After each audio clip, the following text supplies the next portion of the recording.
So we've got to change the way that we look at discipline in our culture, okay? This is really going to impact your flow state. You've seen that diagram, discipline on one side, surrender on the other.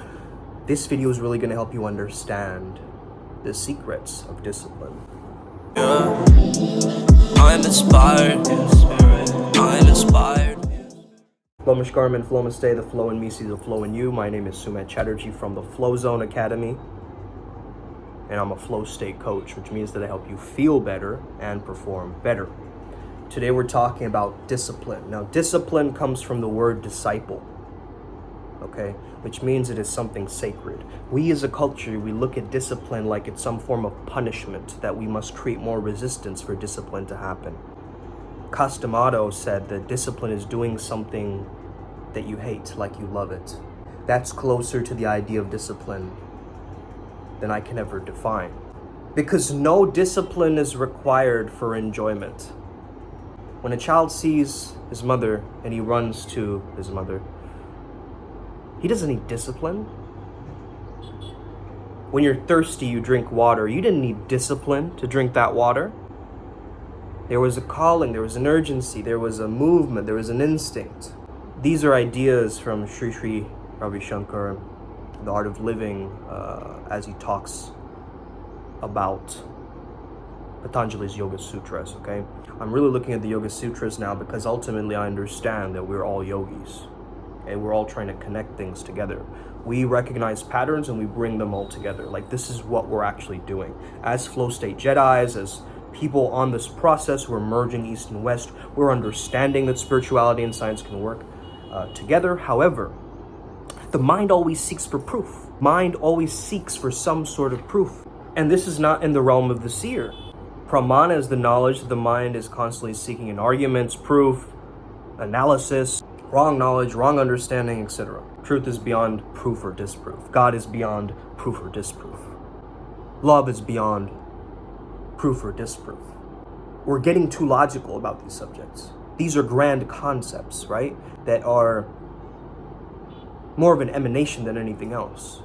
An actor on stage can display love, or are they really in love? So first of all, if we want to be disciplined, we want to get away from proof. We want to try to stop trying to prove ourselves and seek approval, right? We call it seeking approval. So it's less about us showing our process. It's more about inspiring people with the transformation, right? About others rather than ourselves, right? Okay, we feel validated when we do that. It's got to come from a combination of both, right? Because your passion is about you and your purpose is about the planet or other people. So this egolessness with the ego and the selflessness with the selfishness or self-focus and centeredness has got to be like a wheel, okay? Like something in motion. And these were understandings from we do these sanghas for Primal Sutra, right? Where pull from different energies, right?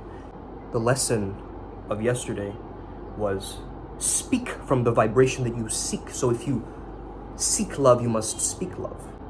The language has got to reflect the state that you wish to create. Someone who has diabetes has a discipline not to eat sugar.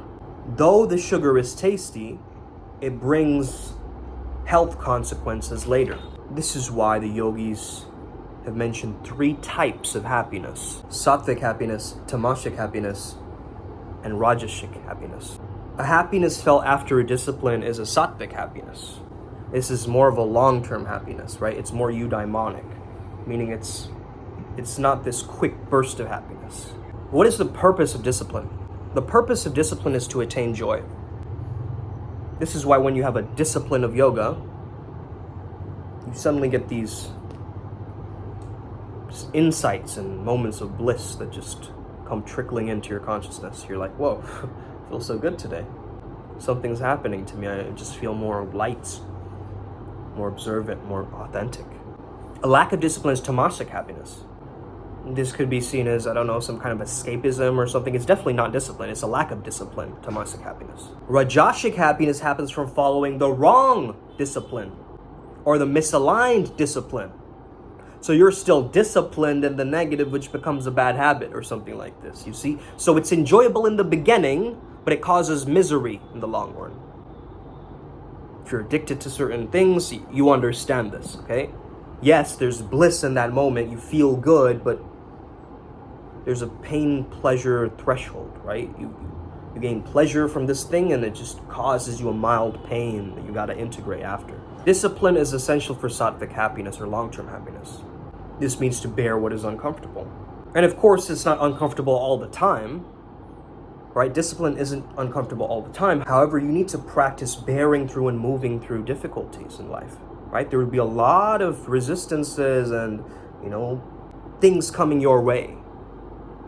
But the discipline is, am I willing to bear it? Am I willing to move forward? Am I willing to become smaller and be held back and give up and go from, sattvic to tamasic or rajasic?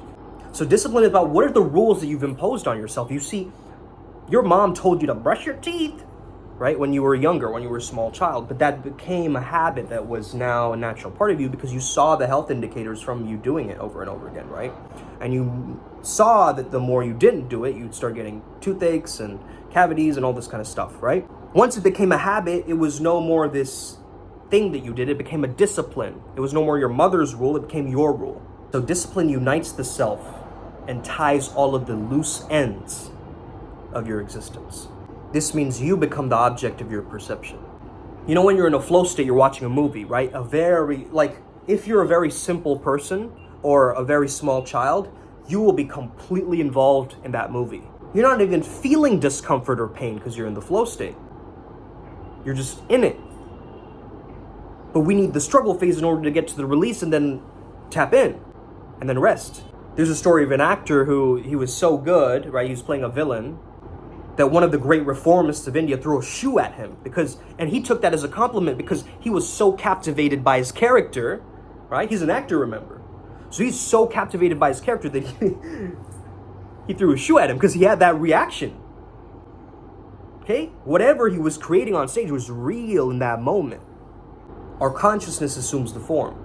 You must retrieve your mind of all of your senses. And you just close your eyes and feel. Just close your eyes, just press them shut. And you notice that now feel your whole head. Now feel your neck and your shoulders, and then kind of rest your awareness towards your heart more than your mind. And back to your feeling, your instinct. Good. Abiding there is the form of the seer. If the mind keeps asking you for proof, know it, observe it, and relax. You're not looking for right knowledge or wrong knowledge. Often when the mind is on wrong knowledge, it thinks it's the right one. This moment right now is so fresh, so total, so pure. Why are you trying to run away from it? It is what it is. It needs to be just the way that it is. You see? Come back to your center. Learn to be nimble, have fun. I learned this yesterday in MMA. I gotta learn to be more nimble. I was very stiff and up in my head. But then I started doing monkey crawls and I noticed my energy changing because I got more grounded. And as I got more grounded, I could just have fun with it. And so I started laughing more.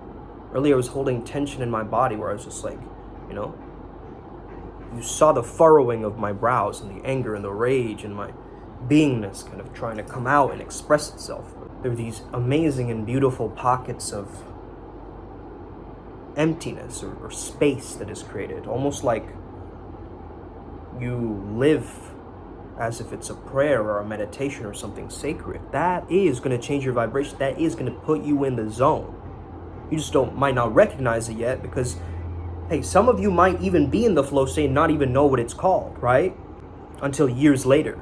You're like, oh yeah, I was in my flow state in my youth quite a bit. I was cycling and jogging and I was doing all these things. Well, yes. But what happened to you?